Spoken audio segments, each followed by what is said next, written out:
बिस्मिल्लाहिर्रहमानिर्रहीम, अस्सलाम वालेकुम। एमपी न्यूज के साथ मैं हूं नुज़हत नूर। नजर डालेंगे हेडलाइंस पर।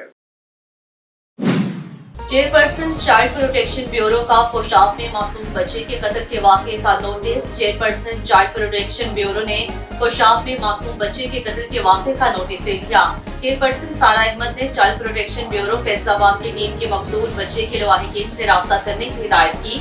उन्होंने कहा है पोशाक में बाअसर अफराद की जानिब से हमाम पर काम करने वाले कमसिन बच्चे का कत्ल का वाक़या अफसोसनाक है। कमसिन बच्चे के वालिद ने बाअसर अफराद की जमीन के साथ जमीन खरीदी, जिस पर बाअसर अफराद ने बच्चे को कत्ल कर दिया। कमसिन बच्चे को उस्ताद पाक की भेंट चढ़ा दिया गया। इस मौका पर चेयरपर्सन सारा अहमद ने मजीद बताया है कि मकतूल बच्चे के लवाहिकीन को इंसाफ फराहमी के लिए इक़दाम किए जाएंगे। अली अमीन गंडापुर भारी अक्सरियत से खैबर पख्तूनख्वा के 22वें कायदे-ए-ऐवान मुंतखब हो गए। नौमुंतखब स्पीकर खैबर पख्तूनख्वा असम्बली की ज़ेर सदारत होने वाले इजलास में खैबर पख्तूनख्वा के 22वें कायदे-ए-ऐवान के लिए वोटिंग हुई।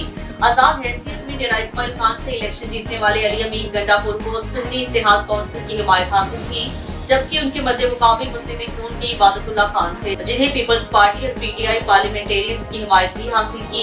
स्पीकर केपी असम्बली ने नताइज का ऐलान करते हुए बताया है कि अली अमीन गंडापुर ने 90 वोट हासिल किए, जबकि उनके मध्य मुकाबले उम्मीदवार इबादुल्लाह ने 16 वोट हासिल किए। इस तरह अली अमीन गंडापुर 90 वोट लेकर वजीर आला मुंतखब हो गए। इलेक्शन कमीशन ने सदारती इंतखाब 2024 के शेड्यूल की मंजूरी दे दी। इलेक्शन कमीशन के मुताबिक सदारती इंतखाब के लिए पोलिंग 9 मार्च को होगी। इस हवाले से कागजात नामजदगी 2 मार्च दिन 12 बजे तक जमा कराए जा सकते हैं। इलेक्शन शेड्यूल के मुताबिक कागजात नामजदगी की जांच पड़ताल 4 मार्च को सुबह 10 बजे होगी, जबकि कागजात नामजदगी 5 मार्च दोपहर 12 बजे तक वापस लिए जा सकेंगे। इलेक्शन कमीशन का बताना है सदारत के उम्मीदवारों की फहरिस्त 5 मार्च को 1 बजे शाया की जाएगी और 9 मार्च को सदारती इलेक्शन होगा। सदारती इंतखाब के लिए पोलिंग 9 मार्च सुबह 10 बजे से शाम 4 बजे तक होगी। शेड्यूल के मुताबिक सदारती इलेक्शन के लिए पोलिंग पार्लियामेंट हाउस और 4 सूबाई असम्बलियों में होगी। आइन के मुताबिक सदारती इंतखाब का returning officer chief election commissioner होता है। पीपल्स पार्टी ने सरफराज बुगटी को वजीर आला बलोचिस्तान के लिए नामजद कर दिया। साबिक सदर आसिफ अली जरदारी ने वजीर आला बलोचिस्तान के लिए सरफराज बुगटी के नाम की मंजूरी दे दी। सरफराज बुगटी ने रुकन सूबाई असम्बली मुंतखब होने के बाद हाल ही में सेनेट रुकनियत से इस्तीफा दे दिया था। पाकिस्तान पीपल्स पार्टी के रुकन बलोचिस्तान असम्बली मीर सरफराज बुगटी ने गुज़श्ता रोज रुकन असम्बली का हल्फ उठाया था। वाज़ेह रहे कि वज़ीर आला बलोचिस्तान का इंतखाब कल होगा, जिसके लिए कागजात नामजदगी आज शाम 5 बजे तक जमा कराए जा सकेंगे। खलीजी मुल्क मुत्तहिदा अरब अमारात में तेज बारिशों की पेशगोई कर दी गई। अरब अमारात के मुताबिक इलाकों में दर्जा हरारत गिरने और जुमे को मशरकी इलाकों में मौसम अबरालूद रहने का इम्कान जाहिर किया गया है, जबकि दिन में बारिश मुतवक्की है। खलीजी रियासत के शुमाली और जुनूबी इलाकों में आज तेज और हल्की बारिश की पेशगोई की गई थी।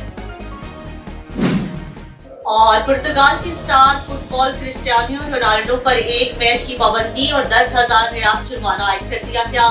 सऊदी फुटबॉल लीग मैच के दौरान रोनाल्डो की जानिब से शायकीन को नामुनासिब इशारे करने पर इन्हें सजा दी गई। मीडिया रिपोर्ट के मुताबिक सऊदी फुटबॉल लीग में अल शबाब और अल नसर क्लब के मैच के दौरान शायकीन ने मेसी मेसी के नारे लगाए थे, जिस पर रोनाल्डो गुस्से में आ गए और इन्होंने शायकीन को नामुनासिब इशारे किए, जिसकी वीडियो सोशल मीडिया पर वायरल हो गई थी। ताहम सऊदी फुटबॉल फेडरेशन की डिसिप्लिनरी एंड एथिक्स कमेटी ने तहकीकात के बाद क्रिस्टियानो रोनाल्डो पर एक मैच की पाबंदी और 10,000 सऊदी रियाल जुर्माना आयद कर दिया। फेडरेशन के मुताबिक फैसला हतमी है और इसके खिलाफ अपील नहीं की जा सकती। मैच में रोनाल्डो की टीम अल नसर ने अल शबाब क्लब को 3-2 से शिकस्त दी थी। हेडलाइंस आपने जानी। मजीद न्यूज और अपडेट्स के लिए देखते रहिए एमबी न्यूज, क्योंकि एमबी न्यूज है मिलियंस ब्रॉडकास्टिंग न्यूज नेटवर्क।